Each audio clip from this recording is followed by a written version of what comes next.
من ناوم شێن عوسمان محەممەد بەشی پەرستاری لە بەشی فریاکەوتنی مەڵبەندی تەندروستی شەید عەلیشیع داوامەکەم. بەڕاستی ئەمە هەستێکی زۆر خۆشە.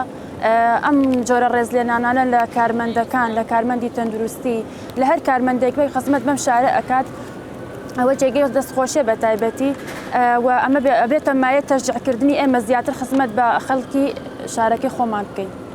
طبعا ڕۆڵی ئافرەت لەم شارەیە لە هەموو ینی شوێنەکە بەس لەم شارەیە زۆر ڕۆڵی دەرچوونە لەگەڵ ئیسعاف ینی تۆ لەنا ئیسعافای زۆر ناڕەحەتی ئەچێژ بەس سپاس بۆ خوا ئەوە ینی نەماوەکە ینی ئافرەت بترسێت و هەنێ حاڵەت بۆ پێشتر کە ئەوە هەبووە سپاس بۆ خوا ینی زۆر ڕۆڵێکی باش ئەگەڕێت.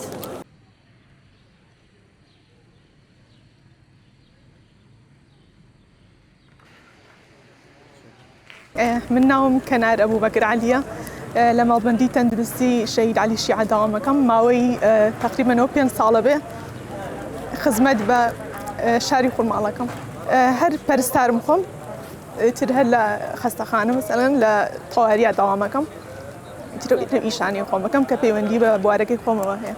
وەڵا بە تەئەکید ئەمە زۆر شتێکی باشە بۆ تەشجیعکردن بۆی باشتری شتەکانی بخۆ بۆی هەم دڵشە بێ خۆشە بێ زۆر دەستخۆشیان لەکەین هیوادارین لەم جۆرە ئیشانە زۆر بێ.